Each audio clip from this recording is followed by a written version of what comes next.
The year 2087 looked nothing like what people in the past thought it would. Sure, humans had colonies on Mars and mining stations around Jupiter, but instead of peace and exploration, the galaxy had become a very dangerous place for the past 5 years. An alien empire called the Zephyrians had been slowly taking over human settlements. One planet at a time. Admiral Victoria Kane stood in the massive observation deck of Luna Station, watching thousands of workers move like tiny ants across the construction yards below. But these weren't building ordinary spaceships. Behind layers of security that would make a government vault jealous, they were creating something that had never existed before. Something that scared even the people building it. The project had no fancy name in the public records. Officially, it was just called Deep Space Defense Initiative. But everyone with the right clearance knew its real name, Project Leviathan. And for good reason. What they were building was going to be the largest, most powerful warship humanity had ever imagined. Dr. Alex Hoffman, the chief scientist on the project, walked into Kane's office that morning with news that would change everything. His hands were actually shaking as he set down the datapad. For a man who had spent his entire career working with dangerous technology, this was saying something. "Admiral, we did it," he said, his voice barely above a whisper. "The quantum singularity engine is working." Kane felt her stomach drop. She had been hoping they would fail. The theory behind the engine was terrifying enough, but actually making it work? That was something else entirely. The idea was simple in concept, but horrifying in reality. Take the same force that powers black holes and somehow shrink it down to fit inside a spaceship. Use that impossible amount of energy to power weapons that could tear apart matter at the most basic level. "Show me the test results," Kane said. Though part of her didn't want to see them, the holographic display lit up with numbers that didn't seem real. The prototype engine, barely the size of a car, had generated more power in 30 seconds than Earth's entire electrical grid produced in a month. And this was just a tiny version of what would go into the actual ship. Down in the construction bays, the skeleton of the UES Dominion stretched out like a metal mountain. At 12 kilometers long and 3 kilometers wide, it was less of a ship and more of a floating city. But unlike any city on Earth, this one was designed for one purpose: to destroy anything that got in its way. Captain Lisa Rodriguez had been chosen to command this monster, though she often wondered if that was a blessing or a curse. She walked through the nearly completed sections of the ship, watching teams of engineers install systems that seemed to come straight out of a science fiction movie.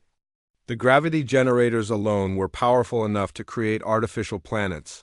The defensive shields could supposedly stop attacks that would vaporize normal warships, but it was the weapons that kept everyone awake at night.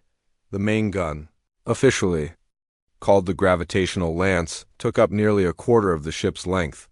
According to the specifications, it could focus gravitational forces so intense that they would literally erase matter from existence.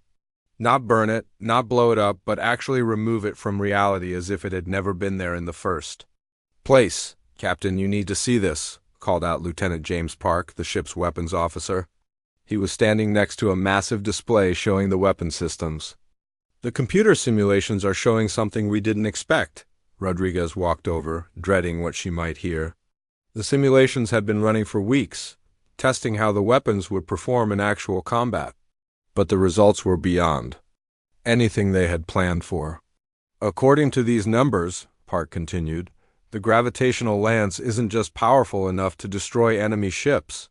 It's powerful enough to tear apart planets." The silence that followed was deafening.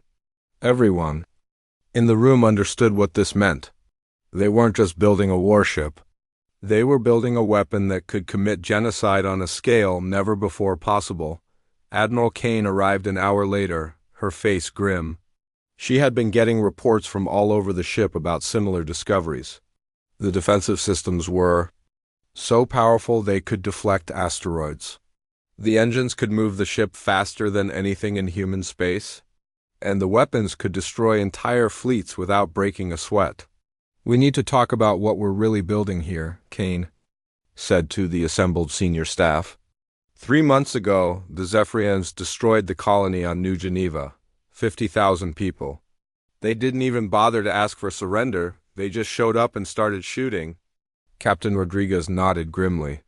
Everyone had heard the reports. The Zephyrians had been getting bolder with each attack. Their ships were faster and more powerful than anything in the human fleet.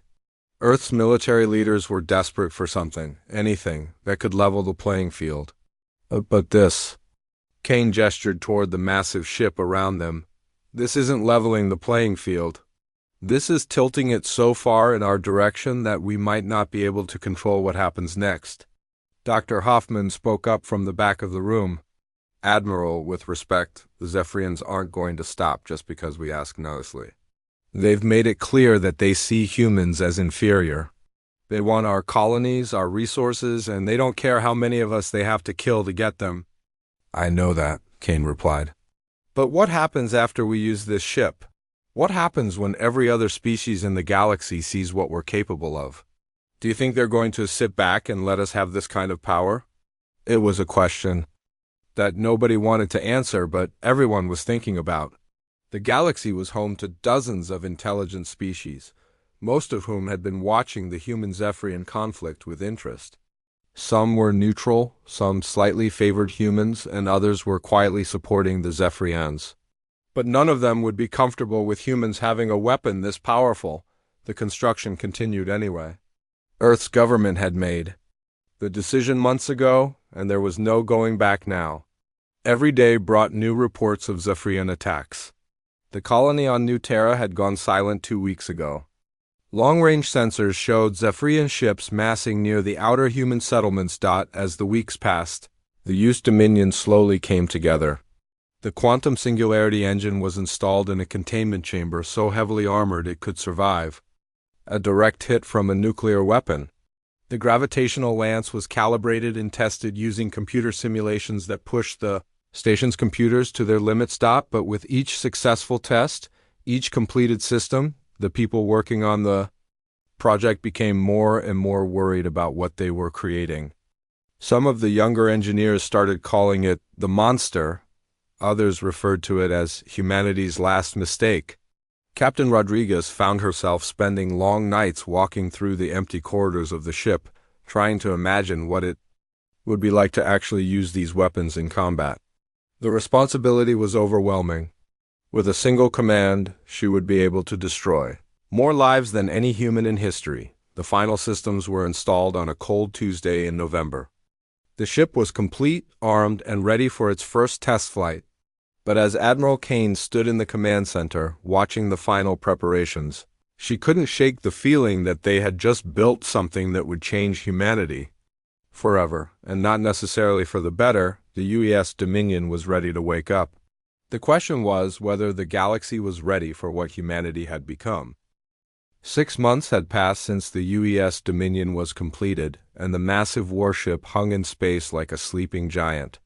From a distance it looked almost peaceful, its dark hull reflecting the distant light of the sun.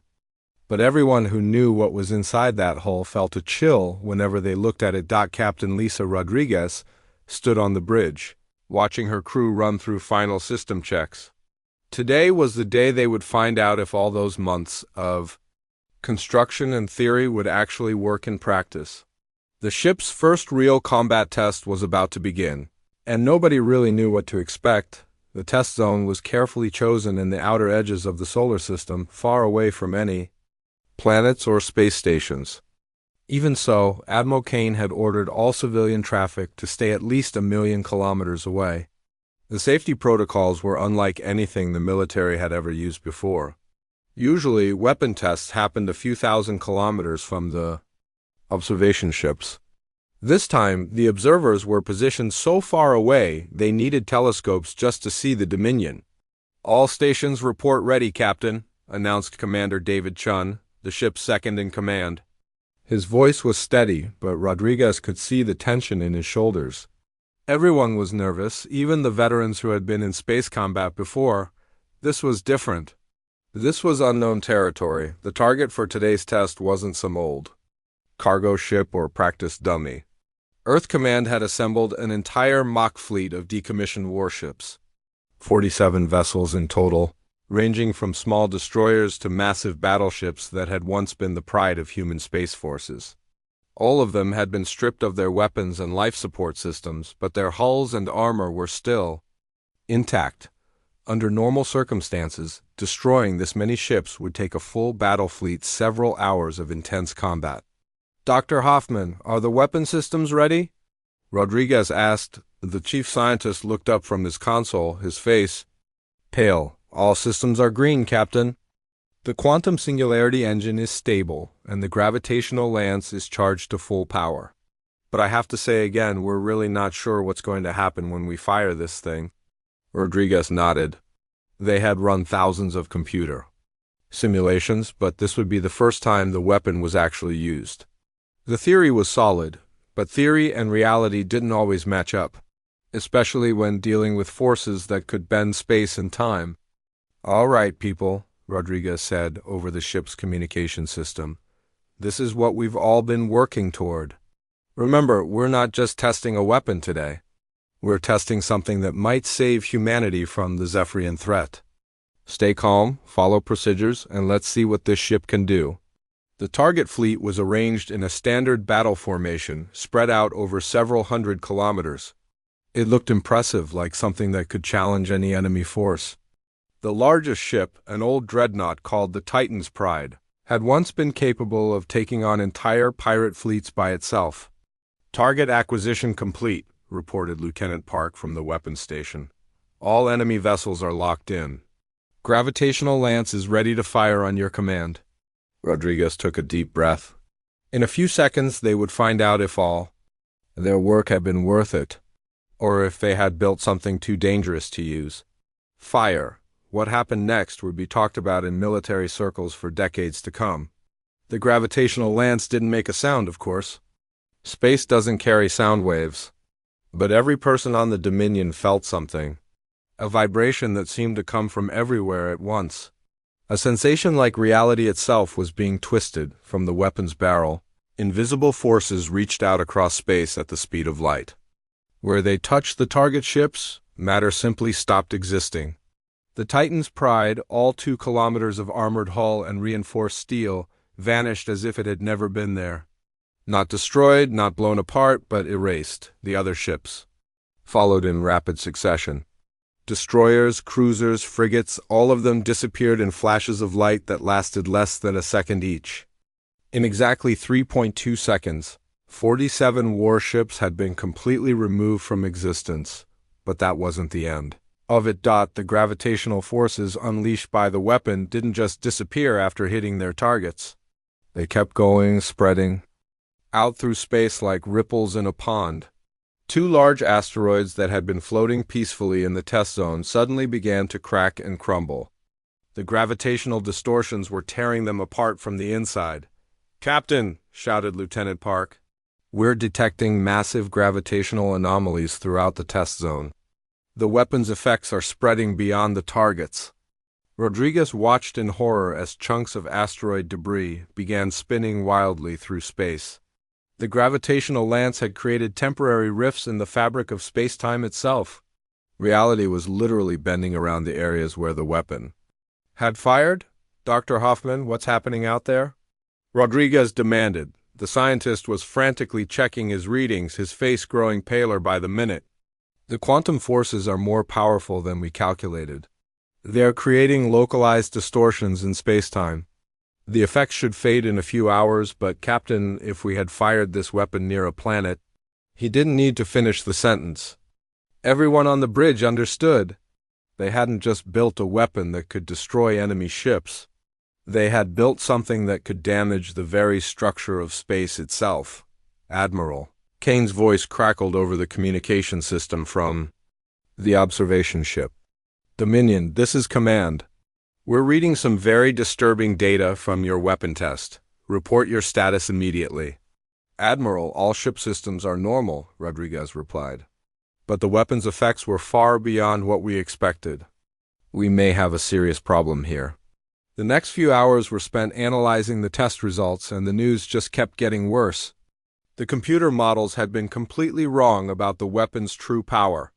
The gravitational lance wasn't just capable of destroying ships. According to the new calculations, it could crack the surface of a small moon. It could destabilize the orbit of a planet. It could create gravitational storms that would tear apart anything within thousands of kilometers. Commander Chan pulled Rodriguez aside during a break in the analysis. Captain, I've been in the military for 20 years.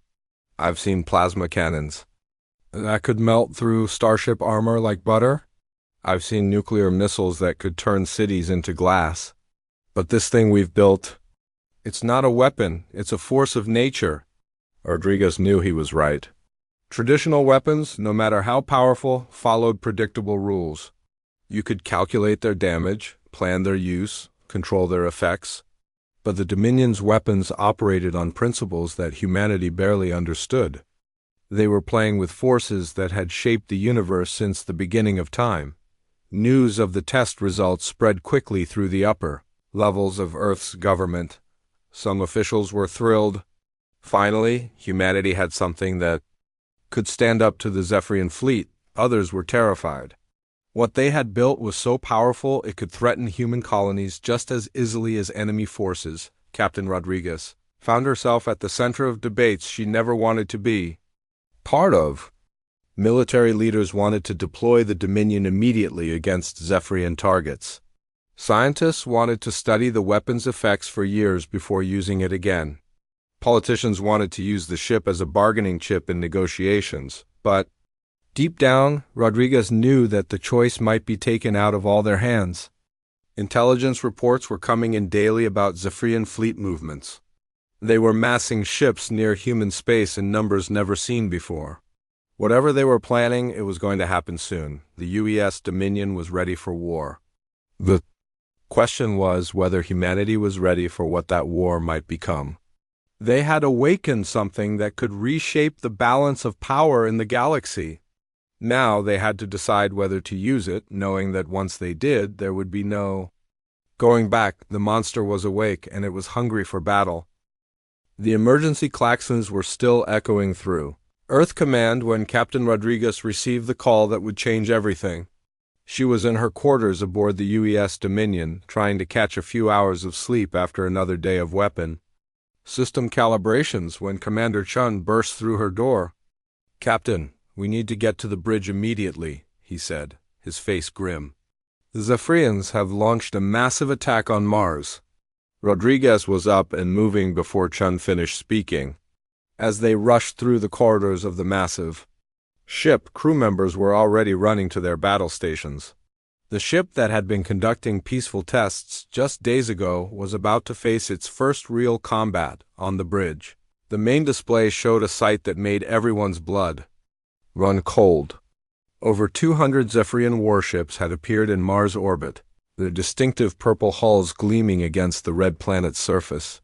The enemy fleet was arranged in perfect attack formation, with their largest ships positioned to bombard the Martian colonies, while smaller vessels moved to intercept any human reinforcements. "Admiral Kane is on the emergency channel," Lieutenant Park announced from his station. Kane's face appeared on the screen, and Rodriguez could see the desperation in her eyes. "Captain, the situation is critical. The Zephyrians have somehow assembled the largest invasion fleet we've ever seen. Our regular forces are outnumbered 10-1. The Martian colonies have maybe 6 hours before the orbital bombardment begins." Rodriguez felt her stomach tighten. Mars was home to over 2 million human colonists. The mining facilities, research stations, and terraforming equipment represented decades of human expansion into space. If the Zephyrians took Mars, it would be the beginning of the end for human civilization in the outer system. "What about the Jupiter fleet?" Rodriguez asked. "Can't they provide support?" "The Jupiter fleet is 3 days away at best," Kane replied. "And even if they could get here in time, they'd be facing impossible odds." "Captain, I know the Dominion isn't ready for full deployment, but you're our only hope. Can you do this?" Rodriguez looked around at her crew. These were good people, trained professionals who had signed up to defend humanity. But they had never been in a real battle before. None of them had. The Dominion was an experimental ship with experimental weapons. crewed by people who had learned their jobs from computer simulations. "Admiral will be ready to deploy in 2 hours," Rodriguez said, trying to sound more confident than she felt. The next 2 hours were a blur of activity. Dr. Hoffman and his team ran final checks on the quantum singularity engine, the weapons. Officers tested every system twice. The navigation crew plotted jump coordinates that would bring them into Mars space without alerting the Zephyrian fleet. Throughout the ship, 8,000 crew members prepared for something none of them had ever experienced. Young engineers who had joined the project straight out of college found themselves loading ammunition for weapons that could reshape reality. Veteran space pilots who had never fired a shot in anger programmed targeting computers for battles. They couldn't imagine. Commander Chun found Rodriguez in the captain's ready room staring out at the stars. "Second thoughts?" he asked.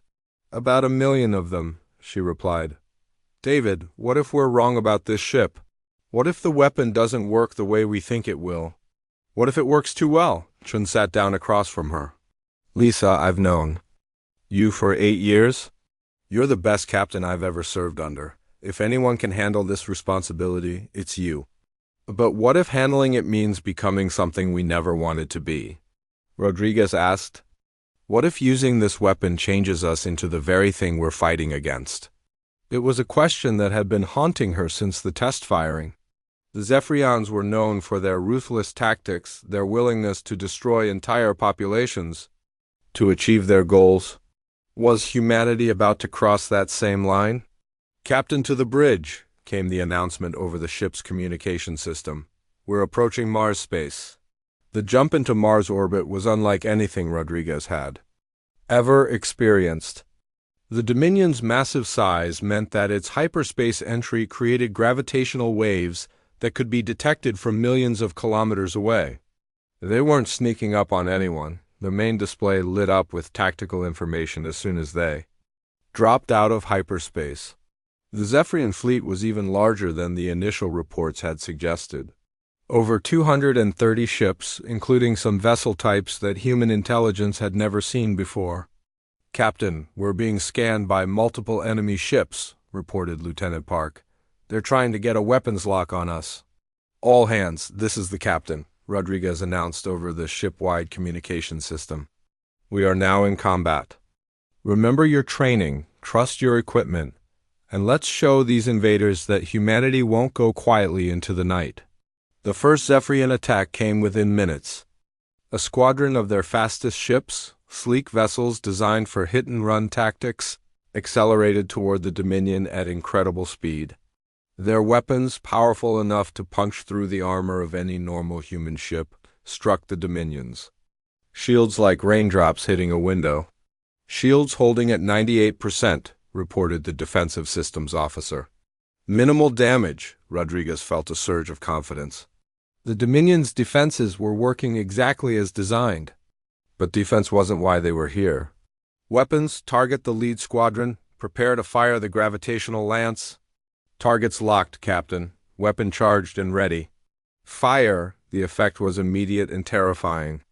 The lead Zephyrian ship, a sleek destroyer that had been accelerating toward them at full speed, simply ceased to exist. One moment it was there, the next moment there was nothing but empty space. The gravitational distortions from the weapons firing created visible ripples in space that caught 2 more enemy ships, tearing them apart like paper in a hurricane on the main display. Rodriguez could see the Zephyrian fleet's formation wavering. They had never faced anything like this before. Their ships were fast and well-armed, but they operated according to conventional physics. The Dominion was playing by different rules entirely. "Captain, the Zephyrian flagship is hailing us," Lieutenant Park announced. "Put them through." The alien commander who appeared on the screen was typical of his species. Tall, pale, with the distinctive ridge of bone across his forehead that marked him as a high-ranking military officer. But for the first time since humans had encountered the Zephyrians, Rodriguez could see fear in the alien's eyes. "Human vessel. I am Fleet Commander Zefter of the Imperial Navy. Your ship possesses weapons that violate the Galactic Accords on Warfare. Surrender immediately and submit to inspection." Rodriguez almost laughed. Here was an alien who had just brought over 200 ships to attack a human colony, and he was complaining about rule violations. Commander Zefter, you have exactly 60 seconds to withdraw your fleet from Mars space. After that, I will consider every ship in your formation to be a legitimate target. The alien's expression hardened. You cannot threaten the Imperial Navy with a single ship, no matter how advanced your weapons. We outnumber you more than 200 to 1. 50 seconds, Rodriguez replied calmly. What happened next would be studied in military academies for generations. The Zephyrian fleet, confident in their numerical superiority, moved to surround the Dominion. It was a classic battle formation, designed to bring overwhelming firepower to bear from multiple angles. Against any normal ship, it would have been a devastating attack, but the Dominion wasn't a normal ship. The gravitational lance fired again, this time targeting a cluster of Zephyrian cruisers. 8 ships vanished in the space of 2 seconds. The secondary weapons, powered by the same quantum technology, opened fire on targets across the battlefield. Zephyrian shields, designed to stop conventional weapons, offered no protection against attacks that operated at the fundamental level of reality. In less than an hour, the battle was over. 180 Zephyrian ships had been destroyed, including their massive flagship, the Stellar Crusher. A few surviving vessels fled toward the edge of the system, sending desperate messages back to their homeworlds about humanity's terrifying new weapon. But victory came with a price that nobody had anticipated. The massive gravitational distortions created by the battle had affected Mars itself. The planet's orbit had been slightly altered, and the gravitational anomalies would affect Martian weather patterns for years to come. As Rodriguez watched the last Zephyrian ships disappear into hyperspace, she realized that humanity had won more than just a battle. They had announced to the galaxy that they were no longer the weak species that could be pushed around by more advanced civilizations. They had also announced that they now possessed the power to reshape the cosmos itself, and that was going to change everything. The news traveled faster than anyone expected. Within hours of the battle at Mars, every major civilization in the galaxy had received detailed reports about humanity's new superweapon. The footage was impossible to ignore. Ships that had taken years to build and decades to perfect simply vanishing from existence. Gravitational forces powerful enough to alter planetary orbits. A single human vessel destroying an entire invasion fleet in less than an hour. Captain Rodriguez was in her quarters aboard the UES Dominion when the first diplomatic messages started arriving. Each one made her stomach sink a little deeper. The Centauri Republic wanted an immediate explanation. The Andromedan Trade Federation was demanding access to human weapon technology. The peaceful Talcetians, who hadn't been involved in galactic politics for over a century, were suddenly very interested in what humanity was doing, but it was the message from the Ethereal Council that changed everything. Admiral Kane's face appeared on the emergency communication channel, and Rodriguez could see that she had aged years in just a few days. Captain, we have a situation that goes far beyond anything we anticipated. The Ethereal Council has called an emergency session. Rodriguez felt her blood run cold. Everyone in the galaxy knew about the Ethereals, even if most had never seen 1. They were the oldest known civilization, ancient beings who had been maintaining galactic peace for over 10,000 years. They rarely interfered in the affairs of younger species, preferring to observe and offer guidance when asked. The fact that they were calling an emergency session meant something was very, very wrong. Admiral, what exactly does that mean for U.S.? Rodriguez asked, though she was afraid she already knew the answer. It means, Captain, that 47 different species are gathering on Sanctuary Prime to discuss what to do about humanity. And from what our intelligence sources are telling us, most of them are not happy. The implications hit Rodriguez like a physical blow. Humanity had been so focused on fighting the Zephyrians that they hadn't stopped to consider how the rest of the galaxy might react to their new weapon. Now they were about to find out, over the next few days. Reports flooded in from human intelligence networks throughout the galaxy. The reactions were worse than anyone had imagined. Species that had been neutral in the human-Zephyrian conflict were suddenly taking sides. But not the side humanity had hoped for. Dr. Hoffman joined Rodriguez in her ready room to go over the latest intelligence reports. His face was pale as he scrolled through the data on his tablet. "Captain, this is unprecedented. Even species that have been enemies for centuries are putting aside their differences to discuss the threat we represent." "Threat?" Rodriguez asked. "We're not threatening anyone. We're just defending ourselves." "That's not how they see it," Hoffman replied. "Look at this report from our embassy on Rigel Prime.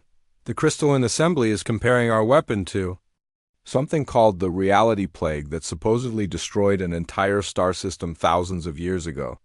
They're saying that any technology capable of manipulating gravitational forces on this scale is too dangerous to exist."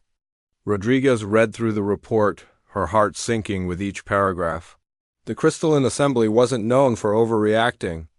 They were careful, methodical beings who analyzed everything from multiple angles before making decisions. If they were comparing the Dominion's weapons to an ancient catastrophe, things were worse than she had thought, but the reports kept getting worse. The Vorthan Empire, humanity's closest allies in the region, had officially withdrawn their support. The message from their ambassador was short and to the point: "We cannot condone the development of weapons that threaten the stability of spacetime itself." Commander Chun brought the most disturbing news of all. "Captain, our intelligence station at Volf 359 is reporting massive fleet movements throughout the galaxy. It looks like dozens of species are mobilizing their military forces." "Mobilizing for what?" Rodriguez asked, though she suspected she already knew. "For war, Captain, against us." The emergency session of the Ethereal Council convened 3 days. Later on Sanctuary Prime, a neutral world that existed outside normal space-time. The planet had been created by the Ethereals millennia ago as a meeting place for galactic civilization, somewhere that all species could gather without fear of attack or political manipulation. Humanity wasn't invited to attend, but they had allies who were. The few species that still maintained diplomatic relations with Earth sent back reports that painted a terrifying picture of what was happening. Dr. Lyra Vextara, the current speaker for the Ethereal Council, presented evidence that shocked even the ancient beings who made up the council. According to her analysis, the Dominion's weapons weren't just powerful. They were potentially catastrophic on a galactic scale. "The gravitational distortions created by these weapons," she explained to the assembled representatives, "are not isolated events. Each use of this technology creates ripples in the fabric of space-time that spread outward at the speed of light. If used frequently, or in concentrated areas, these distortions could create cascade effects that might destabilize entire star systems." The representatives from various species listened in growing horror as Dr. Vexthara continued her presentation. The weapon that humanity thought was their salvation might actually be a threat to every living being in the galaxy, but it wasn't. Just the scientific implications that worried the Council. Intelligence reports confirmed that other human colonies had already begun construction on their own Dominion-class vessels. The technology was spreading, and there was no way to put it back in the box. The Zephyrian delegation, led by High Admiral Kethver, spoke next. For the first time in the conflict, the proud warrior species was asking for help instead of demanding surrender. "We have fought the humans for 5 years, Kethver said, his voice carrying the weight of recent defeat. "We believe them to be weak, their technology primitive. We were wrong. But this weapon they have created goes beyond the bounds of acceptable warfare. It threatens not just military targets, but the very structure of reality itself." The irony wasn't lost on anyone in the chamber.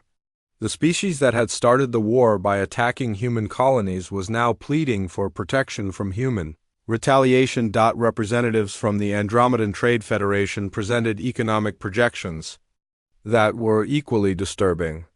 If humanity can destroy entire fleets with a single ship, their speaker explained, then traditional commerce and trade routes become meaningless. No cargo ship would be safe. No trade agreement could be honored. The galactic economy would collapse overnight.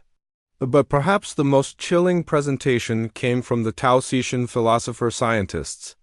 Their representative, an ancient being known simply as the Observer, spoke in the calm, measured tones that his species was famous for. "We have studied the recordings of the human weapon in operation," the Observer said. "What we see is not merely a military technology. It is evidence that humanity has begun to manipulate forces that they do not fully understand. In our observations of galactic history, such developments have only three possible outcomes. The species masters the technology and transcends physical reality, becoming something beyond our understanding. The species destroys itself through misuse of forces beyond their control. Or the species becomes a threat so great that other civilizations must act to contain them." The silence that followed was deafening. Every representative in the chamber understood what the Observer was saying. Humanity had crossed a line that couldn't be uncrossed. They had developed technology that put them in a completely different category from every other species in the galaxy. The debate that followed lasted for 18 hours. Some species argued for immediate military action. Others wanted to attempt diplomatic solutions. A few suggested that humanity should be quarantined, cut off from the rest of galactic civilization until they could prove they could control their new technology, but the conclusion was unanimous. Something had to be done about humanity's super weapon, and it had to be done quickly. On Earth, government leaders watched the reports from Sanctuary Prime with growing dread.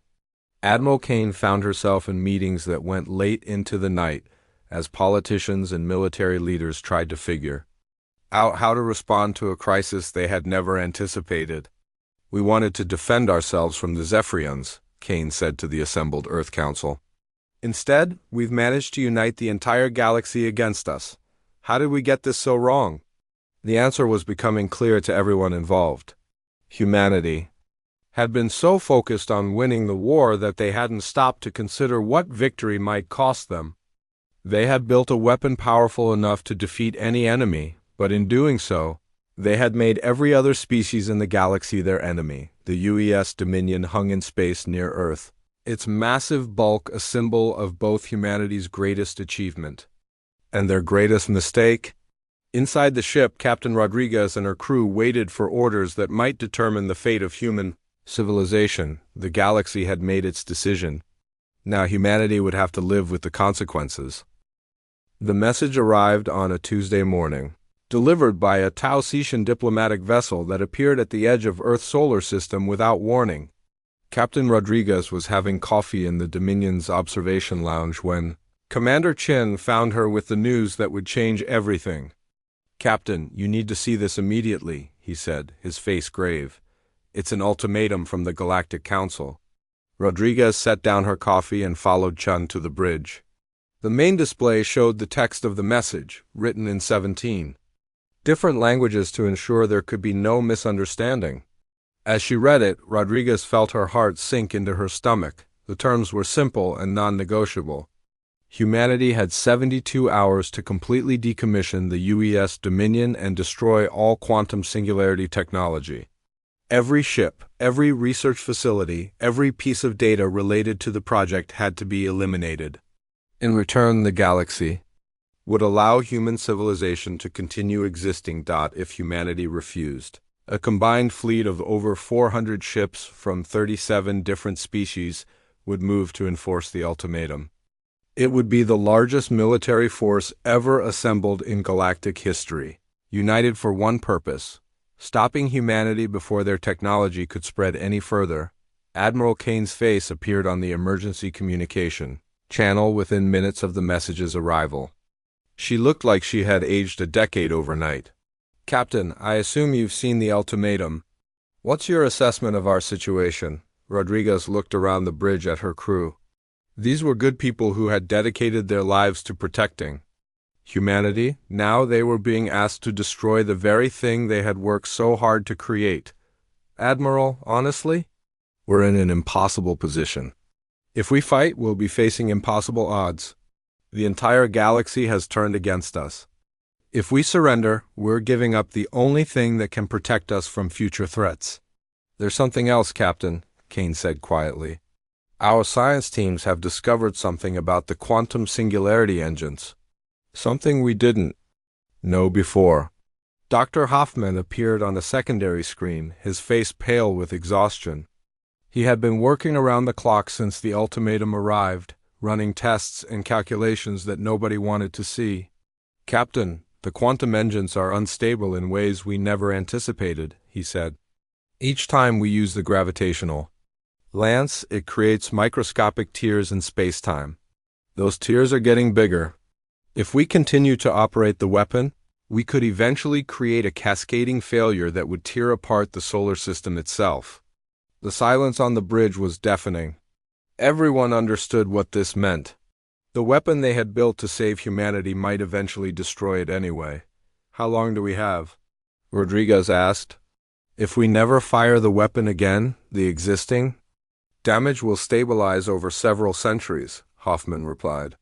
But if we use it even a few more times, especially at full power, we could reach a point of no return within months. Rodriguez felt the weight of impossible decisions settling on her shoulders. As captain of the Dominion, she was responsible for 8,000 crew members. As a human being, she was potentially responsible for the fate of her entire species, Commander. Xian pulled her aside as the emergency briefings continued. Lisa, what are you thinking? I can see the wheels turning in your head. I'm thinking that we built something we should never have built, she replied. We were so focused on beating the Zephyrians that we didn't stop to consider what victory might cost us. Now we have a choice between destroying ourselves slowly or letting the galaxy destroy us quickly. The next 48 hours were the longest of Rodriguez's life. Earth's government was in chaos. Some leaders wanted to fight, arguing that surrender would leave humanity defenseless against future threats. Others wanted to negotiate, hoping to find some compromise that would satisfy the Galactic Coalition. A few wanted to surrender immediately, fearing that resistance would only make their punishment worse. But as the deadline approached, Rodriguez began to see a third option. An option that would require the ultimate sacrifice but might save both humanity and the galaxy from the consequences of their creation. She called a meeting of her senior staff in the ship's main conference room. Looking around at the faces of people she had served with for years, Rodriguez felt the weight of what she was about to propose. I've been thinking about our situation, she began. We have a weapon that's too dangerous to use and too powerful to surrender. The galaxy won't let us keep it, but we can't just hand it over to be studied and potentially copied. There might be another way. Dr. Hoffman looked up from his calculations. Captain, what are you thinking? I'm thinking that the Dominion never should have been built, Rodriguez said quietly. And maybe it's time to make sure that nobody ever builds anything like it again. The plan that Rodriguez outlined was both simple and terrifying. Instead of surrendering the ship or trying to fight an unwinnable war, they would take the Dominion on one final mission.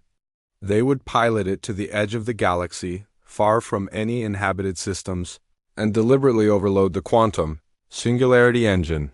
The resulting explosion would be visible from dozens of star systems. It would create a spectacular nebula that would serve as a permanent reminder of humanity's greatest and most dangerous achievement. More importantly, it would completely destroy all the technology and data that had made the ship possible. Captain, you're talking about suicide, Commander Chun said quietly. No, Rodriguez replied. I'm talking about taking responsibility for what we created. The Dominion is too dangerous to exist, but somebody needs to make sure it's properly destroyed. Who better than the people who built it? The crew of the Dominion was given a choice. Anyone who wanted to could transfer to other ships before the final mission. Surprisingly, very few took the option. Most of the 8,000 crew members chose to stay with their ship and their captain to the end. 3 days later, the UES Dominion made its final hyperspace jump. The destination was a region of empty space at the very edge of the galaxy, far from any planets or civilizations. As the massive ship dropped out of hyperspace for the last time, Rodriguez stood on the bridge and looked out at the stars. All stations, this is the captain, she announced over the ship's communication system. Today we end the story of the UES Dominion. We built something that was too powerful for anyone to control, including us. In a few minutes, we're going to make sure that nobody ever has to face this choice again. The quantum singularity engine, designed to power weapons that could reshape reality, was slowly pushed beyond its safety limits. Dr. Hoffman and his team worked carefully to ensure the overload would be controlled and complete. There could be no mistakes, no chance that any of the technology would survive. As the engine approached critical overload, Rodriguez thought about the path that had brought them to this point. Humanity had wanted to defend itself, and in doing so, they had created something that threatened the entire galaxy. Now, they were making the ultimate sacrifice to undo their mistake. The explosion, when it came, was unlike anything the galaxy had ever seen. The quantum singularity engine, finally freed from its containment, released forces that had been locked away since the beginning of time. The UES Dominion, all 12 kilometers of advanced technology and human ambition, was converted into pure energy in the space of a microsecond, but the explosion didn't end there. The released energy interacted with the quantum fields that permeated space, creating a chain reaction that spread outward at the speed of light. Within hours, a new nebula began to form, its brilliant colors visible from star systems dozens of light years away. The Galactic Council, monitoring the explosion from their observation ships, watched in stunned silence as humanity made its choice. Instead of fighting or surrendering, they had chosen to sacrifice their greatest achievement to protect the galaxy from its dangers. In the years that followed, the Dominion Nebula became a symbol throughout the galaxy, not of humanity's power, but of their wisdom. They had proven that they could be trusted with ultimate responsibility. Even when that responsibility required the ultimate sacrifice, the legend of the UES Dominion lived on, told in 1,000 different languages across 100 different worlds. It became a cautionary tale about the dangers of unchecked power, but also a story of hope about the possibility of redemption. Humanity earned something that day that was far more valuable than military victory.